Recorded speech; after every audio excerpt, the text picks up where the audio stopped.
오늘 저희들에게 주신 하나님의 말씀 호세아 제14장 4절에서 8절의 말씀 의지하고 이슬 위에 내리는 이슬처럼 이런 제목의 말씀을 전합니다.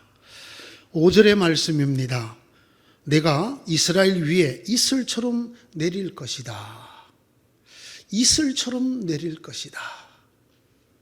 이 말씀을 읽으면 하나님이 얼마나 우리들에게 가슴에 와닿도록 말씀하시는가 하는 하나님의 배려와 호의, 사랑을 느낄 수가 있습니다. 무슨 말인가 하면 이슬이라는 말에 저희가 느끼는 감동과 느낌이 이스라엘 사람들과는 전혀 다르기 때문입니다. 이스라엘에게 하신 이 호세아서의 말씀, 내가 이스라엘 위에 이슬처럼 내릴 것이다. 이스라엘 백성들은 벌써 이 말씀을 들으면서 밤새 이슬이 흠뻑 내린 그런 예루살렘을 떠올리게 될 것입니다. 이스라엘처럼 메마른 땅, 이곳에 생물을 살리는 생명수는 바로 이슬입니다. 비가 흔치 않습니다. 그렇기 때문에 새벽마다 내리는 이슬이 식물들에게 수분이 되고 그 식물을 먹는 동물들이 살게 되도록 하나님이 이슬을 내려주십니다. 다른 시편에서도 그런 축복의 말씀을 하고 계시지요. 헤르몬 산의 이슬이 시온의 내림과 같다.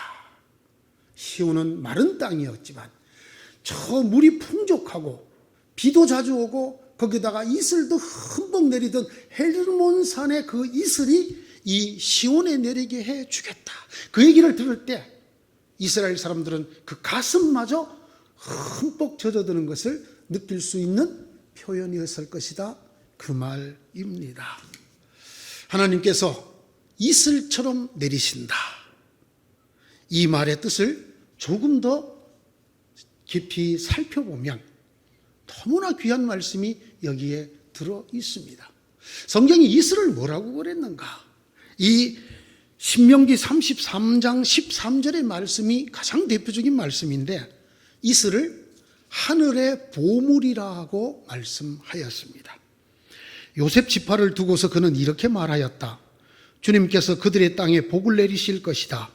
위에서는 하늘의 보물 이슬이 내리고 아래에서는 지하의 샘물이 솟아오른다. 어디든지 물이 있는 것이 오아시스고 물이 풍족한 곳이 에덴이고 물된 동산 같은 곳이 하나님의 복을 받는 사람들에 대한 말씀입니다. 땅에서 솟는 샘이 있는 곳이든지 하늘에서 내리는 보물 이슬이 내리는 곳이어야 합니다. 이슬같이 내릴 것이다. 하늘의 보물이 내릴 것이다. 하늘의 보물같이 내릴 것이다 라는 말씀입니다. 평균 기온이 40도가 넘는 사막에서도 이 한낮에 물 한 방울 맞지 않고 사는 짐승들이 있습니다. 그 중에 대표적인 짐승이 오릭스라고 하는 짐승인데요. 낮에는 물을 마실 데가 없습니다. 물을 먹을 데가 전혀 없지요. 그런데 이 오릭스가 어떻게 수분을 섭취하고 죽지 않고 살아갈까요? 이 오릭스는 밤에 물을 먹습니다. 그것도 시냇가나 우물을 찾아서 물을 먹는 것이 아니라 밤에 온도가 내려가면서 공기 속에 있던 수분이 물이 됩니다. 그 물이 돌이나 풀에 맺힙니다. 풀들이 그것을 빨아먹고 자랍니다. 바로 오릭스는 그 풀을 뜯어먹습니다.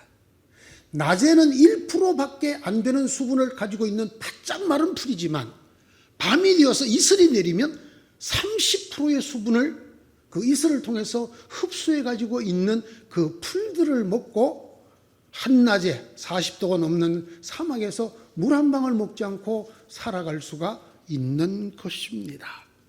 메마른 땅의 이슬은 바로 이런 생명수 보물인 것입니다. 이슬은 그야말로 생명의 보물인 것이지요. 이뿐만이 아닙니다.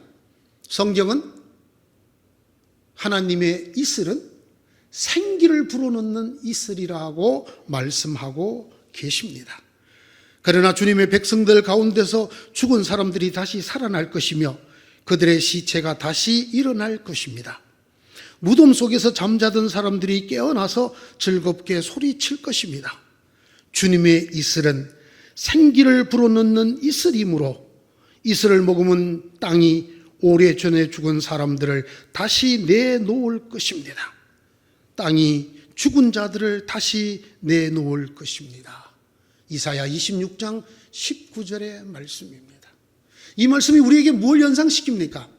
태초에 하나님이 땅의 흙으로 사람을 만드시고 그 코에 바람을 불어넣으시니 그 흙으로 만든 사람이 생명체가 되었다라는 말씀이 떠오릅니다. 바로 그때 말하는 생기를 불어넣어주는 이슬입니다. 하나님께서 내가 이슬같이 이스라엘 위에 내리겠다는 말은 이렇게 죽어있는 에스겔 골짜기의 마른 뼈 위에 하나님의 바람이 부니 마른 뼈가 살이 붙고 거죽이 씌워져 사람이 된 것처럼 죽은 땅이 하나님이 그 위에 부는 생명의 기운으로 말미암아 살아날 것이다. 그렇게 죽은 사람들조차 땅이 살아난 사람으로 되돌려 놓을 것이다 라는 이 표현 속에 들어있는 하나님의 이슬은 생기를 불어넣는 이슬이다. 하나님께서 이스라엘 위에 내가 이슬처럼 내리겠다는 말씀에 이런 뜻이 들어 있습니다. 세 번째, 아주 귀한 말씀이 이 이슬 속에 들어 있습니다. 여러분, 하늘에서 내리는 양식을 성경에서 뭐라고 말하죠? 이스라엘 백성이 그걸 먹고 살았습니다. 광야에서 만나이죠. 만나. What is this? 라는 뜻이죠. 이게 도대체 무엇이냐 할 만큼 신비했던 거. 여러분, 만나가 언제 내리는지 혹시 아십니까? 이슬과 함께 내립니다. 이렇게 기록되어져 있습니다. 밤이 되어 지인의 이슬이 내릴 때면 만나도 그 위에 내리곤 하였다. 하나님이 주시는 하늘의 양식, 신약에서는 이것이 말씀이라는 비유로 쓰입니다. 만나. 하늘에서 내려온 양식이 어떻게 내려오는가? 바로 이슬과 함께 내려오는 것입니다. 그래서 아침에 해가 뜨고 이슬이 마르고 나면 거기에 만나가 남아 있습니다. 그 만나를 주어서 이스라엘 백성들이 광야를 건너왔습니다. 이런 것이 바로 내가 이슬같이 이스라엘 위에 내리겠다는 하나님의 말씀 속에 포함되어져 있는 것입니다. 하나 더 있습니다, 여러분. 이슬은 이렇게 귀한 생명의 보물, 생기의 보물, 그리고 하늘의 양식 같은 보물이면서 동시에 하나님의 심판의 상징이기도 합니다. 여러분, 이슬이 축복이라면 그 반대가 뭐겠습니까? 이슬이 내리지 않는 것입니다. 이슬이 끊어지는 것입니다. 그러면 어떻게 됩니까? 생명도 생기도 만나도 없어집니다. 고통 속에 헤맵니다. 결국은 말라 죽습니다. 하나님께서 이렇게 범죄한 이스라엘, 하나님을 떠나는 이스라엘에게 내가 이슬이 그치게 하겠다, 이슬을 내리지 않게 하겠다, 이렇게 하시는 말씀이 여러 군데 나옵니다. 길보아의 산들아, 너희 위에는 이제부터 이슬이 내리지 아니하고 비도 내리지 아니할 것이다. 밭에서는 재물에 쓸 곡식도 거둘 수가 없을 것이다. 사무엘하 1장 21절의 말씀입니다. 길르앗의 디셉에 사는 디셉 사람 엘리야가 아합에게 말하였다. 내가 섬기는 주 이스라엘의 하나님께서 살아계심을 두고 맹세합니다. 내가 다시 입을 열기까지 앞으로 몇 해 동안은 비는 커녕 이슬 한 방울도 내리지 않을 것입니다. 열왕기상 17장 1절에 엘리야가 아합 왕에게 하는 심판의 말에 들어있는 내용입니다. 나 만군의 주의 말이다. 나의 집은 이렇게 무너져 있는데 너희는 저마다 자기 집 일에만 바쁘기 때문에, 그러므로 너희 때문에 하늘은 이슬을 그치고 땅은 소출을 그쳤다. 학개서 1장 9절 10절에 나오는 말씀입니다. 내가 이스라엘 위에 이슬처럼 내릴 것이다 라고 하신 하나님의 말씀은 생명처럼 내릴 것이다, 생기처럼 부을 것이다, 내가 그 위에 하늘의 양식같이 그들과 함께 하실 것이다 라는 말씀임과 동시에 그들이 나를 떠나면, 그들이 나를 배반하면 내가 그들에게 이 모든 이슬을 거둘 것이다. 땅은 소산을 그칠 것이고 짐승들도 다 목이 말라 죽게 될 것이다. 이렇게 말씀합니다. 이런 뜻이 이슬입니다. 근데 여러분, 오늘 이 호세아서 본문 14장을 포함해서 호세아서 전체에 이슬이 3번이나 나옵니다. 그런데 이 이슬이 다 다른 이슬로 나옵니다. 첫째는 이걸 가리키는 비유입니다. 쉽게 변하는 마음, 쉽게 사라지는 사랑을 말할 때 이슬 같다, 이렇게 말씀하셨습니다. 에브라임아, 내가 너를 어떻게 하면 좋겠느냐? 유다야, 내가 너를 어떻게 하면 좋겠느냐? 나를 사랑하는 너희의 마음은 아침 안개와 같고 덧없이 사라지는 이슬과 같구나. 하나님께서 이 이슬을 들어서 쉽게 변하고 사라지는 이스라엘의 사랑과 믿음을 지적하고 있습니다. 두 번째 이슬은 허무한 존재, 쉽게 없어질 멸망 등을 은유로 말씀하는 내용입니다.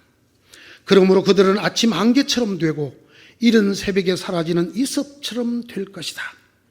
타작마당에서 바람에 날려 나가는 쭉정이처럼 되고 굴뚝에서 나오는 연기처럼 될 것이다. 인간에 대해서, 인간의 파멸에 대해서 이른 새벽에 사라지는 이슬처럼 될 것이다.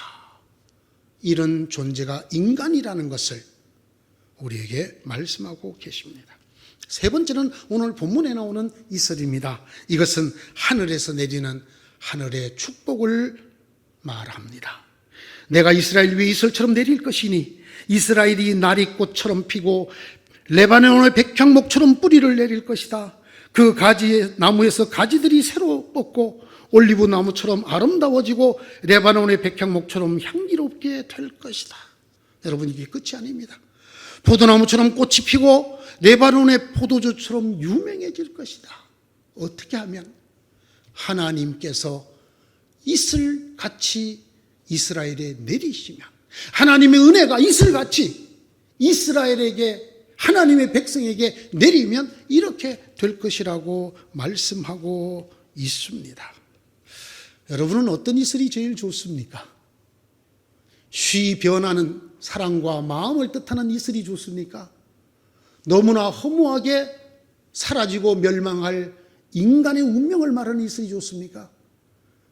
죽어 있는 것 같았던 풀들도 다 살아나게 만들고, 나무의 가지가 새로 뻗게 만들고, 말랐던 포도나무에 꽃이 피고, 백향목이 향기를 품고 뿌리를 깊이 내리고, 그 포도로 만든 포도주는 레바논에서도 유명한 포도주가 되는 그런 축복을 받는 하나님의 이슬을 원하십니까?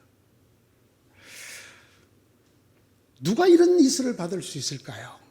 누가 이런 이슬 같은 하나님, 아니 하나님의 이슬 같은 은혜를 받을 수 있는 사람이 누구일까요? 누구에게 이런 하나님의 이슬이 맺히게 될까요? 여러분, 이슬만이 갖고 있는 아주 독특한 특징이 몇 가지 있습니다.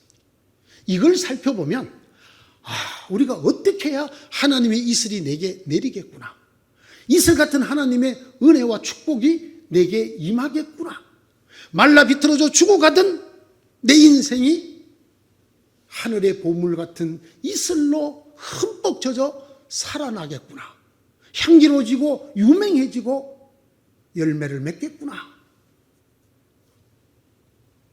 이 이슬의 몇 가지 특징을 살펴보십시다.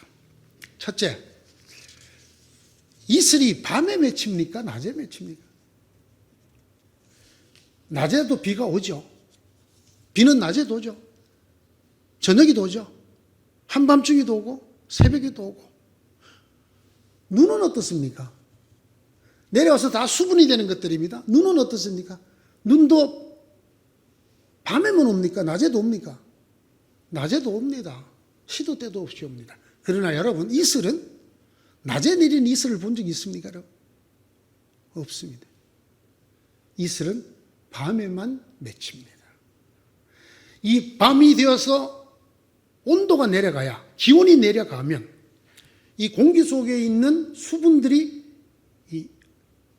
물리되는, 응결하는 타임이 있습니다. 그때를 이슬점이라고 합니다.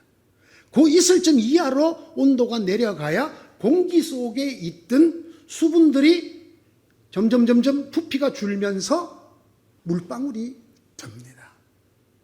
이런 과정 없이는 이슬이라는 이 물은 만들어지지 않습니다.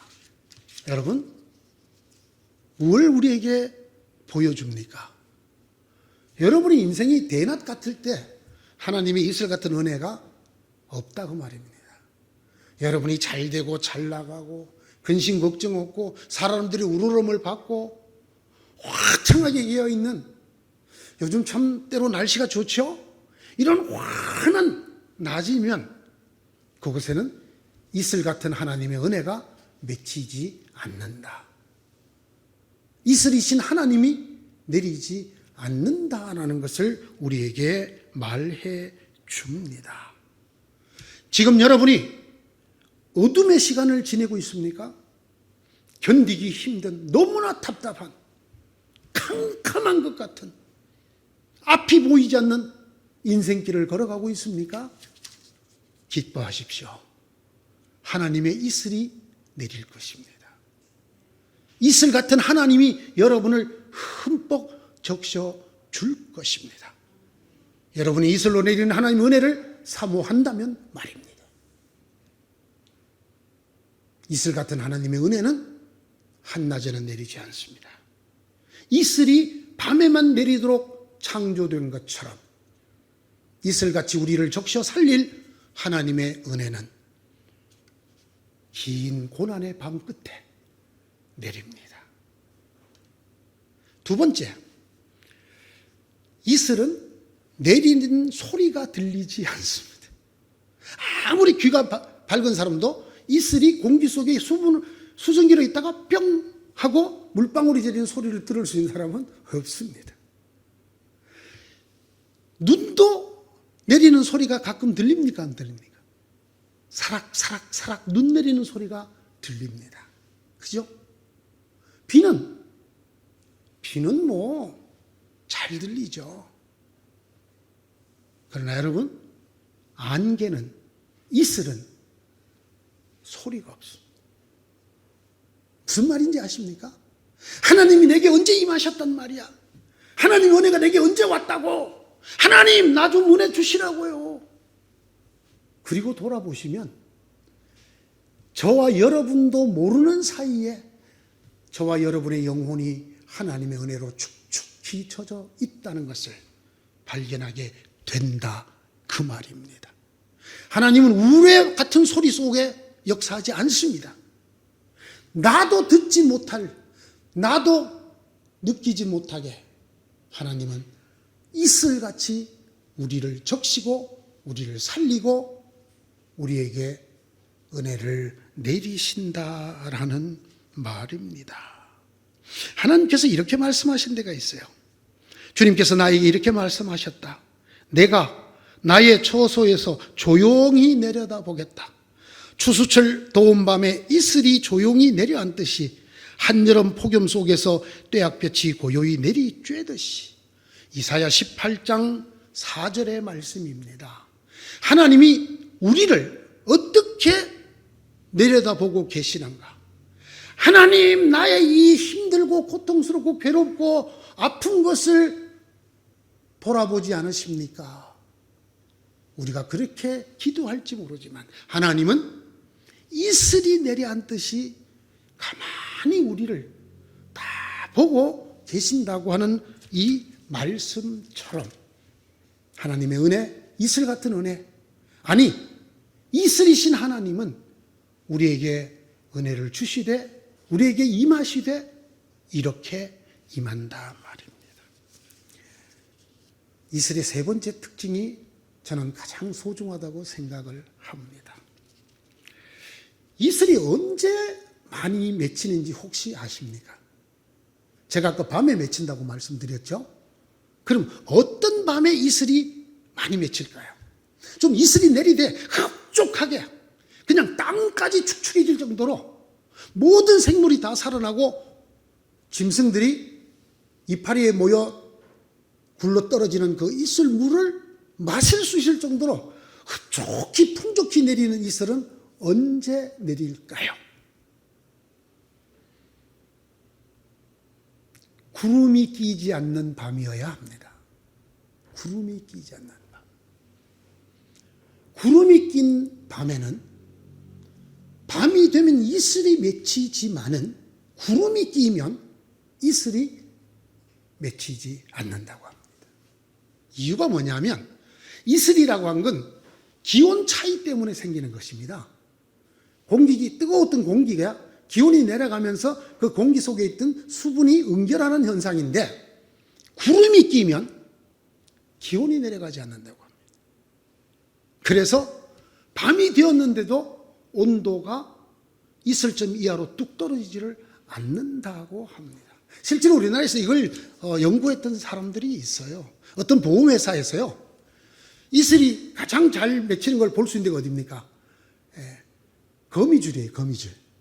거미줄에 대롱대롱 매달려 있는 이슬을 조사를 했는데 밝은 날 밤하고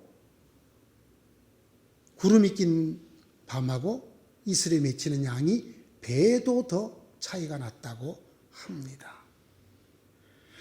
밤이 이슬이 맺히게 하지만은 구름 낀 밤은 안 된다는 이 말씀.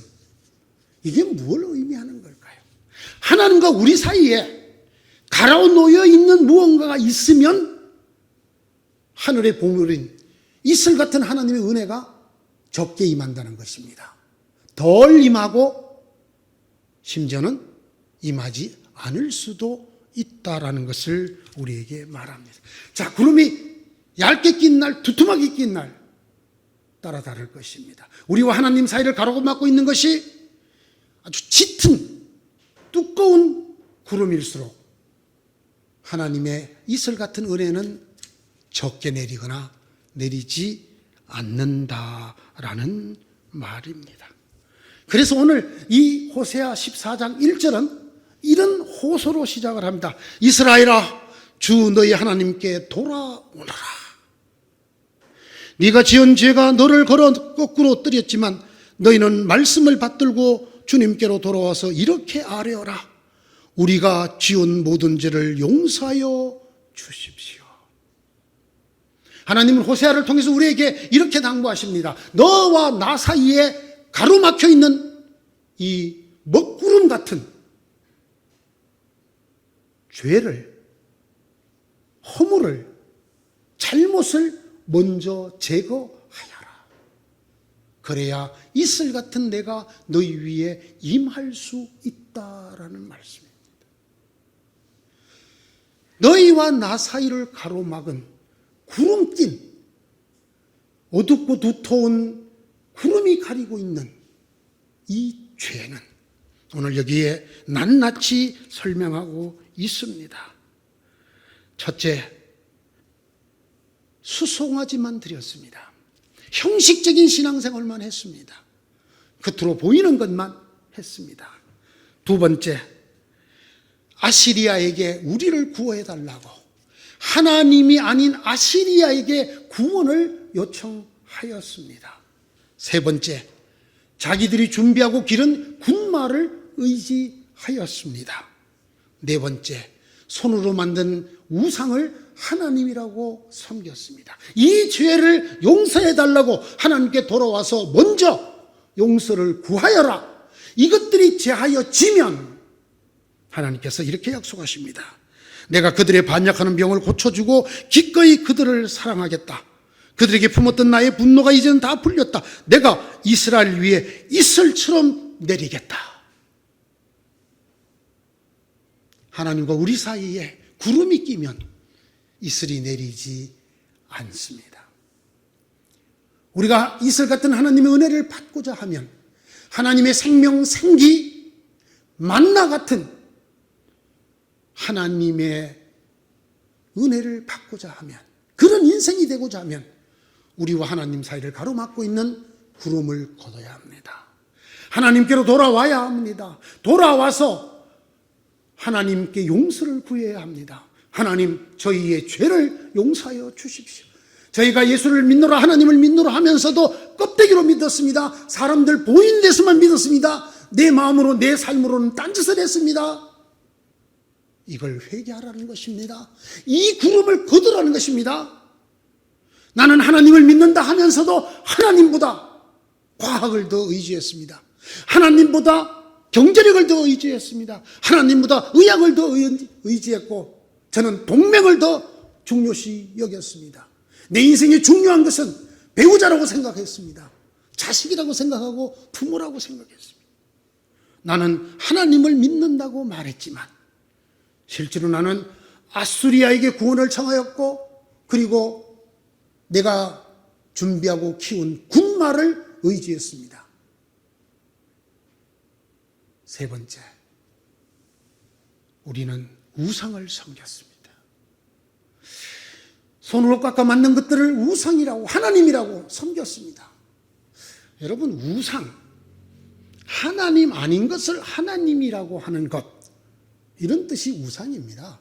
눈에 보이는 어떤 부처라든가 돌이나 나무나 쇠로 만든 어떤 형상을 말하는 것이 아니라 내 마음에 하나님 아닌 것을 하나님이라고 여기는 것, 이것이 우상입니다. 그러므로 여러분, 흔히 이렇게 말해요. 아유, 저분은 자식이 우상이야. 그런 우상은 없습니다. 여러분, 자식을 하나님으로 여기지는 않잖아요.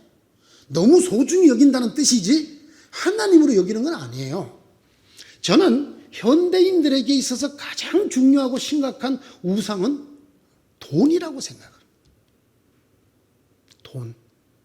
누구 말씀인가 하면 예수님 말씀입니다. 예수님께서 뭐라고 말씀하셨죠? 너희가 재물과 돈과 하나님을 같이 섬길 수 없다. 무슨 말이에요? 하나님과 돈이 동급이라는 말이잖아요.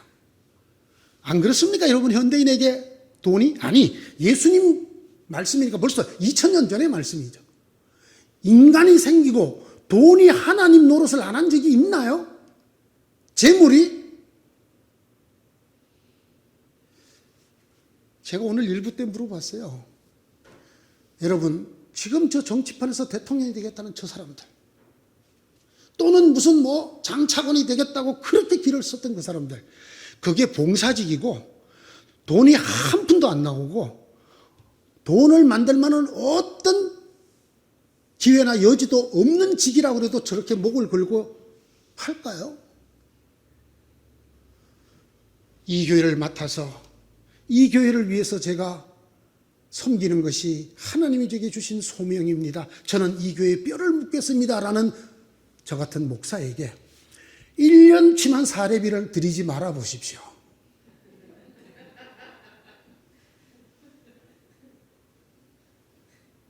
그래도 하나님 때문에 내가 굶어 죽으면 죽으리라 하고 그 교회에 남아 계시는 목사님이면 여러분 존경하셔야 합니다.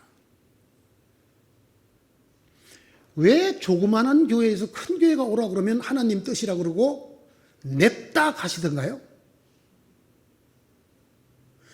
만약에 큰 교회가 일은 더 많은데 사례비가 작은 교회의 절반밖에 안 주면 그래도 갈까요, 장로님? 저는 이 예수님의 너희가 재물과 하나님을 겸하여 섬기지 못한다는 말에 매우 큰 충격을 받은 사람이에요. 이렇구나. 인간에게 재물이라는 것이 이렇구나. 돈 그거 아무 소용 없는 거라고 이렇게 말하는 목사님이 계셨답니다. 그 목사님 강의 끝나고 난 다음에 사례비를 안 드려서 보냈대요. 그랬더니 다시는 그 목사님이 와서 강의해달라는 요청에 응하지 않으셨대요. 제가 연세대학교 부학장한테 직접, 부총장님에게 직접 들은 말이에요. 여러분, 여기 우리가 흔히 손으로 깎아 만든 우상을 섬겼습니다. 우리 이 죄를, 우상을 섬긴 죄를 회개합니다. 이러면 여러분 마음이 편하시죠? 에이, 나는 절에 안 가. 절만이 아니라, 에? 그게 아니에요. 성경을 전체로 꼭 보십시오. 우리에게 우상이 있습니다. 뭐가 있습니까? 하나님이 아닌데 하나님처럼 여기고 사는 것.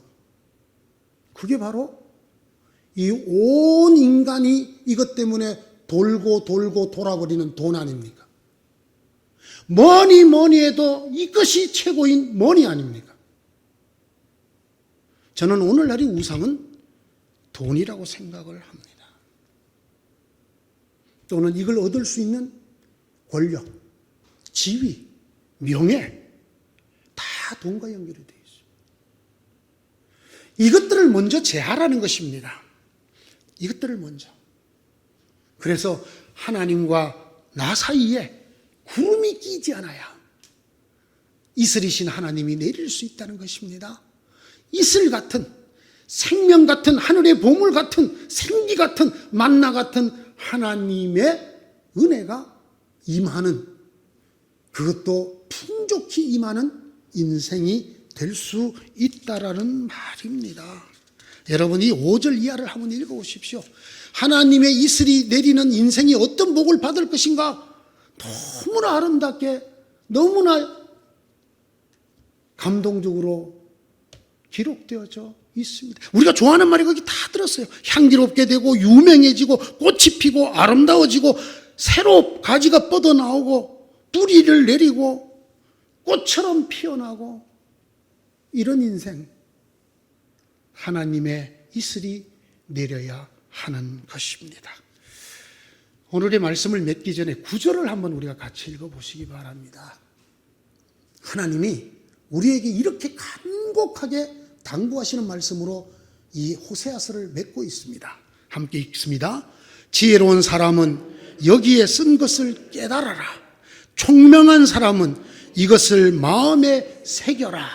여러분, 이것이 하나님의 권고입니다.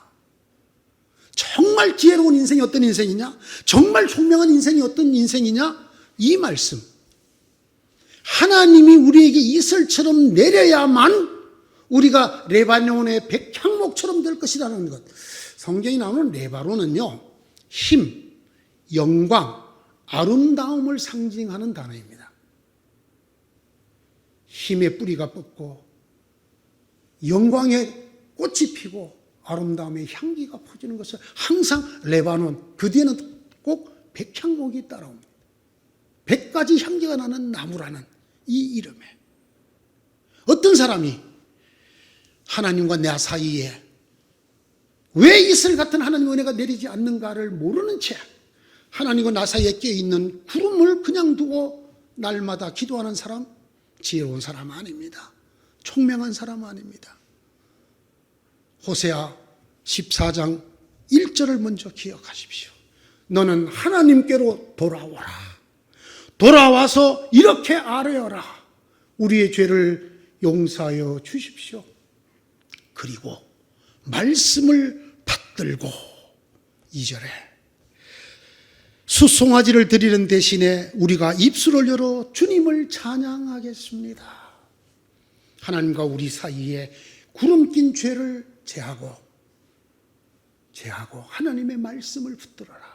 그리고 보이는 수송아지 제사를 드리지 말고 마음에서 우러나오는 찬양의 예배를 드려라. 그리하면 내가 너희 위에 이슬처럼 내릴 것이다. 지혜로운 자가 누구냐? 이 말씀을 기억하는 자다. 총명한 자가 누구냐? 이 말씀을 가슴에 새기는 사람이다. 새기려면 나무를 좀 파내야 됩니다. 제가 목판화를 하지 않습니까? 새기려면 나무를 파내야 나머지가 새겨집니다. 그렇죠? 하나님의 말씀을 마음에, 내 마음에 딱딱하게 굳어 있는 이 부분을 파내고 하나님 말씀이 그곳에 자리 잡도록 하는 사람에게 주님의 약속대로 이루어질 줄로 믿습니다. 내가 너 위에 이슬처럼 내릴 것이다. 너는 필요한 생명의 열매를 나에게서 언제나 얻을 수 있을 것이다. 이 하나님의 약속이 여러분에게 임하시기를 축원합니다. 이 말씀대로 우리의 인생이 바뀌어지기를, 복된 인생으로, 유명한 인생으로, 향기로운 인생으로 바뀌게 될 것을 간절히 기원합니다. 기도합시다. 하나님, 이 말씀대로 살게 하여 주옵소서. 하나님, 하나님과 나 사이를 막고 있는 이 어두운 구름 같은 죄들을, 이 두꺼운 죄들을 먼저 고백하고 용서를 얻게 하여 주소서. 그리하여 하나님과 우리 사이가 맑은 하늘이 되고 우리가 하나님의 말씀을 붙들고 마음으로 하나님을 찬미하며 드리는 하나님의 예배의 사람들, 하나님의 자녀들이 되게 하여 주셔서 이슬처럼 내리는 하나님이 저희들에게 흡족히 풍족히 임하시며 우리가 나리꽃처럼 피고 백향목처럼 뿌리를 내리고 가지가 새로 뻗고 올리브나무처럼 아름다워지고 백향목처럼 향기로워지고 농사를 지어 곡식을 거두고 포도나무가 꽃이 피고 레바논의 포도주처럼 유명해지는 지혜롭고 총명한 인생들 되게 하여 주시옵소서. 예수님 이름으로 기도드리옵나이다. 아멘.